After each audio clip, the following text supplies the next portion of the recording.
Hi guys! Welcome to our vlog. So for today's agenda, mag-rate kami ng coffee shops around Dapitan and Noval here sa UST. So, ito yung criteria namin. Ayan, so bale bawat coffee shop or coffee stall na pupuntahan namin, o-order kami ng at least 1 matcha drink and 1 coffee drink. Let's start! Hi guys! Hello! Hi! Hello, andito kami sa Kohiko. So, asan siya banda? Sa Asturias Street. Sa tapat ng Zorgs. Grace, hot chicken, chow fan king, ayan. Madali siyang makita. Yeah. Natin yung service kasi Siyempre, since yung waiting time. So, guys, dun sa intro namin, 5 is the highest, 1 is the lowest. So, start na tayo pag ganun. Service, waiting time, 5 highest, 1 lowest. Ang hirap, parang feeling ko oral examination. Pero service for me, okay naman siya for me. Siguro, I'd say 4. Kasi, very accommodating naman yung cashier and sobrang nag-greet talaga sila. So, you feel comfortable here.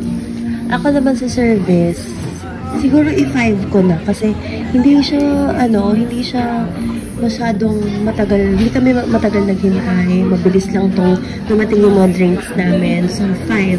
Kung on the go ka, good for you. Punta ka dito. Hindi sila. Tsaka, maraming worker. So, hindi ma-accommodate ka talaga. Well, para sa akin, kung sobrang madaling-madali ka na, baka i-4 mo. Pero dahil hindi naman kami masyadong nagmamadali, pwede ng 5. Yes. Next naman namin is ambience. So, Sa ngayon, dahil lang naman nasaktuhan natin na medyo maraming tao, iti-3 ko. Pero kung wala masyadong tao, pwede ko na siyang i-4. Ang nitpick ko lang, sobrang white lights, it's giving hospital. Pero yun lang naman, other than that, it's good. ako naman for ambience, I think 3.5. 3.5 dahil peak hour kami pumunta. Ang oras ngayon ay 1 PM na. Tahimik lang and then makakapag-work ka talaga dito. Kasi yung mga tao, may dala silang laptop and gadgets. Ako, 3. Kasi, hindi naman sa sobrang manitpick ako. Pero yun, same observation kay Gia, yung lights, medyo ako doon, parang mas bagay talaga sa mga coffee shop na ganito is, or warm, tapos medyo dim, di ba? Tapos, yung sa itsura, for me lang, I've seen na mga coffee shops na mas better. So, for me, could be improved. Ang in-order ko ay Cafe Latte 115, 115. Ako naman classic matcha, 150 pesos. Sa akin is Kohiko Special, 150 pesos. Napansin ko dito parang wala nang sizing, standard size, everything. So, wala silang upsize. Ito na talaga yun, guys. Ito na siya talaga. Standard naman ang size. Okay, so taste test na kami. Tanong ako kung gusto ko sweetened or unsweetened. At syempre bilang almond mom, ang pinili ko ay unsweetened. Yes. So, tignan natin anong ganap. May choices din pala sila ng milk para sa mga lactose intolerant. So, goods. Ako, wala naman tanong-tanong classic matcha na. Okay, taste test. 3, 2, 1. Ako na muna magko-comment sa taste. So, medyo mataas na yung standard ko sa matcha. And, Ang verdict ko ay 3. Sakto lang siya. Hindi siya damong-damo. Hindi rin siya milk na milk.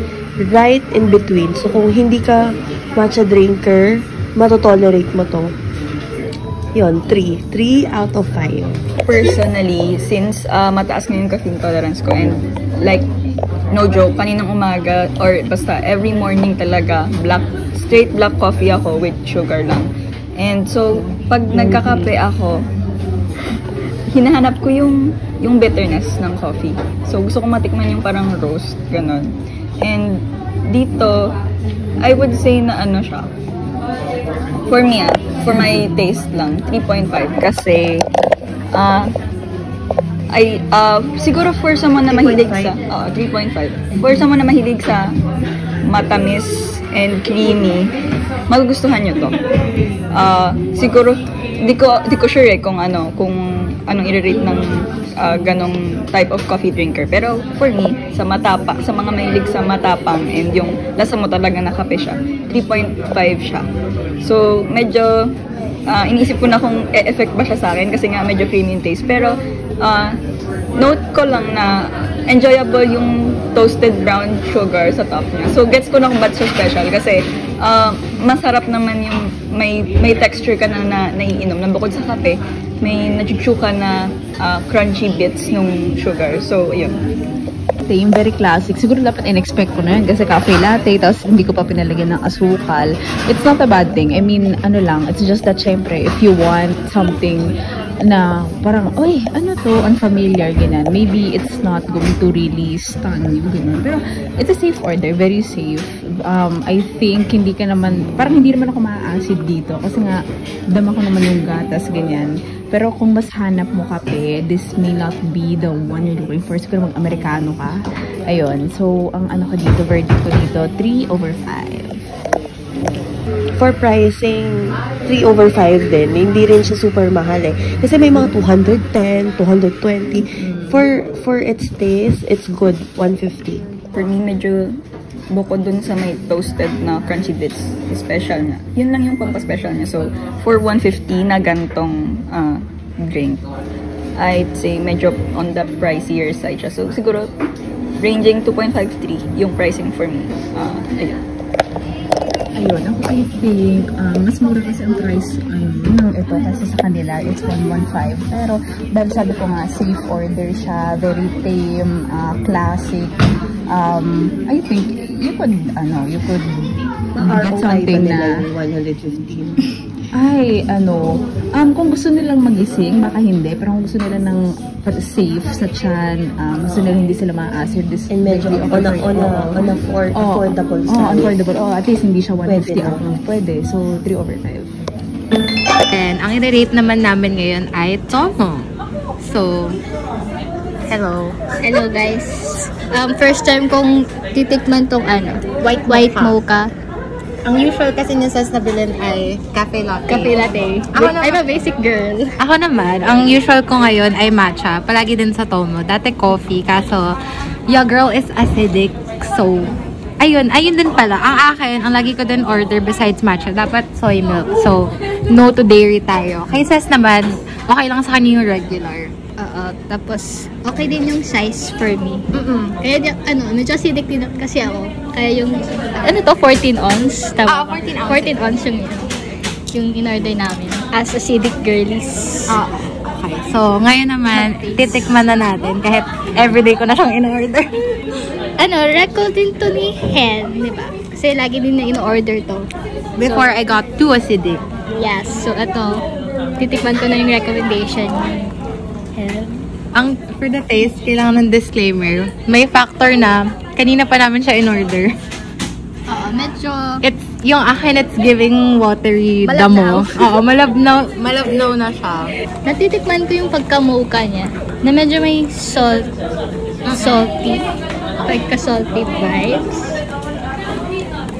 Tapos parang mas gusto ko to kaysa yung, caramel. Caramel macchiato. Macchiato. Parang mas gusto ko to kasi natikman ko na yung CM nila sa to. Medyo na papaitan ako. So, on the scale of 1 to 5 for taste, what's your 3? 3, okay. Akin naman, 3/5 din. Pero, dahil lang malabnaw na siya. Pero usually, kapag na-order ko na siya at ininom ko din agad, usually 4/5 siya sa akin. Ang matcha lang nila, may minus point sa akin kasi as a damo girly, kulang pa yung pagkalasa niya ng damo.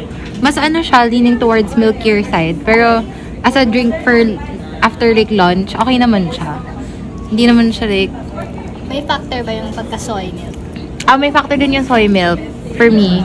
Like, in-explain ko sa kanya kanina, pag nag-dairy ako, besides na ina-acid ako and all, hindi siya lasang damo talaga pag dairy Mas, masasang cream na mapait. Ganun. So, ngayon, ang Tomo, stand lang siya. For me, I rated 5/5.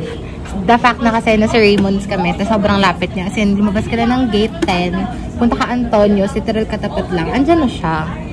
Tsaka, ayun din, tinimingin namin yung waiting time. 30 minutes lang siya. So, very convenient. Yung place for me, siguro 4. Kasi ngayon ko doon mausok. Tapos, If you know, you know. tapos yung amoy ka na.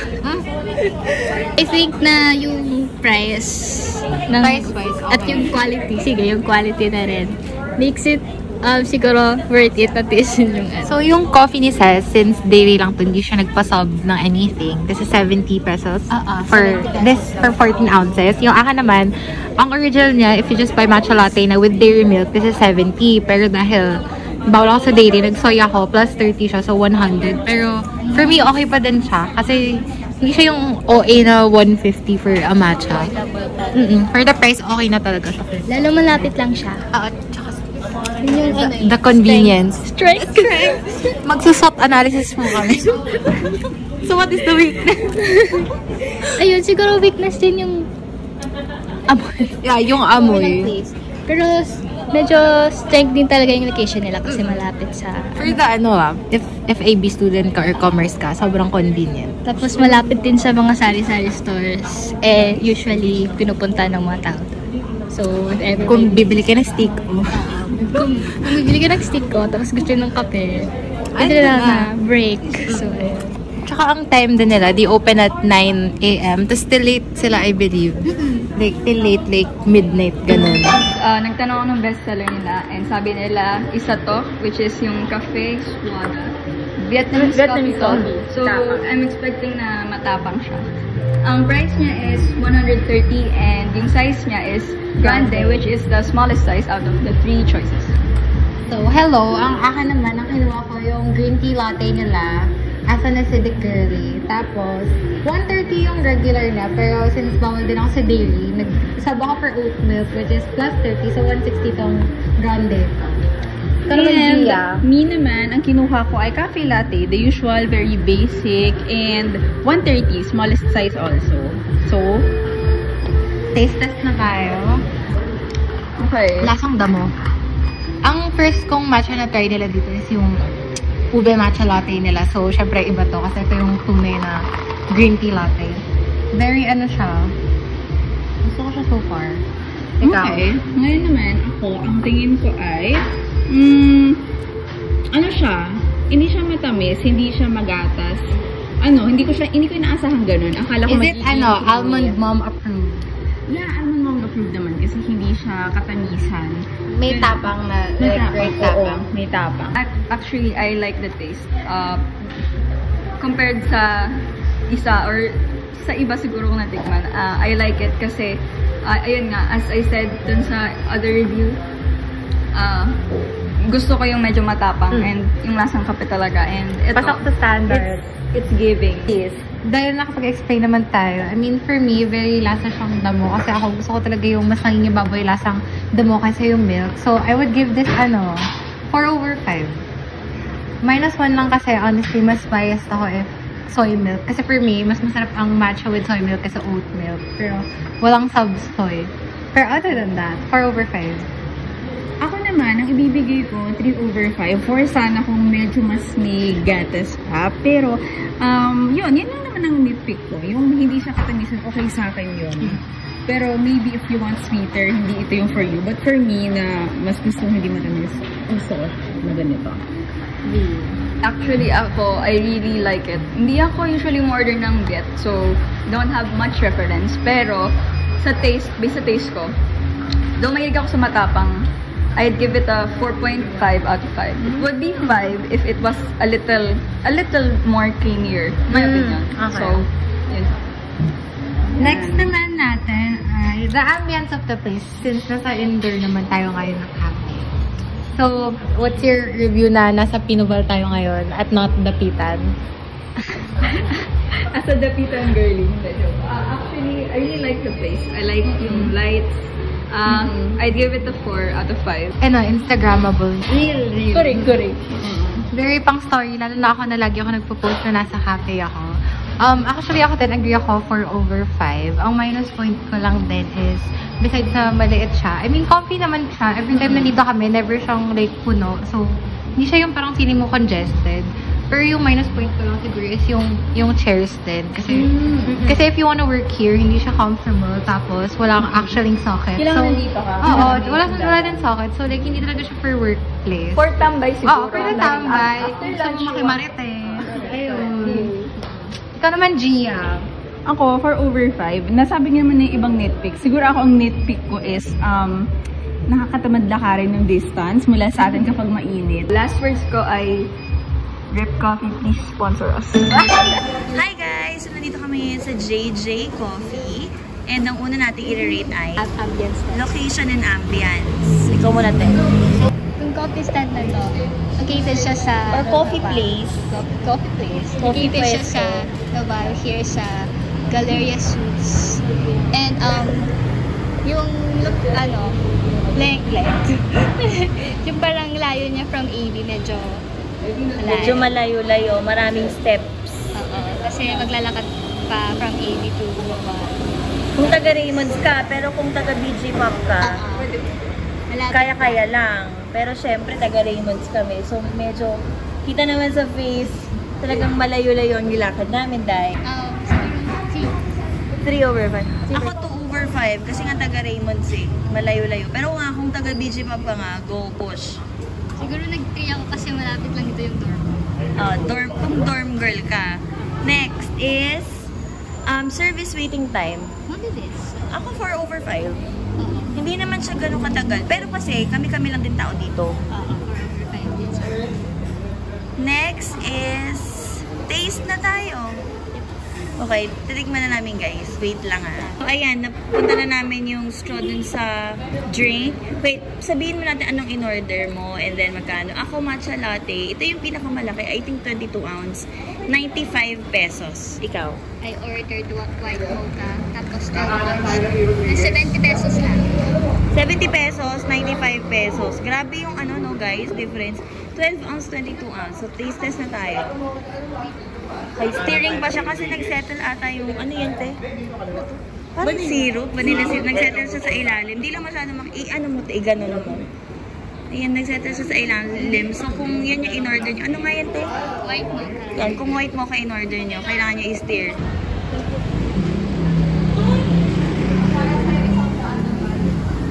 Wow. In fairness. Wait lang, kasi yung kung napanood nyo yung buong vlog, kung nanood kayo ng buong vlog, sa Kohi ko, 150 pesos yung bili ko. Tapos, medium size lang siya. Hindi siya ganito, hindi siya 22 ounce. Siguro mga ano lang yun. Basta, 16 ounce, ganon eh. 150 pesos yun. Tapos, 16 ounce. Tapos, 3/5 lang yung rating ko doon. Ito, I would say, 4.5. Ang taas, no? Kung mahilig ka sa matamis na matcha, kung hindi ka talaga drinker ng matcha, and first time mo, good to for 95 pesos, tapos 22 ounce na siya. I love it. Yun nga lang, kung taga Raymonds ka, lalakarin mo talaga to. Sasadyain mo, kumbaga. Mas gusto ko to kaysa yung last na ni-rate namin na Tomo. I also ordered white mocha there. Ito mas gusto ko siya. Siguro 4/5. Hindi siya masyadong matamis. Unlike sa to. Yung last na rate ko kasi doon, yung nagustuhan ko yung pagka-salty niya na tamis. Ito naman hindi naman masyado. So, ayun. Tapos gusto ko rin yung size. Since, medyo sensitive yung stomach ko for coffee, gano'n. Mas may option sila dito na mas maliit and mas affordable. So, ayun.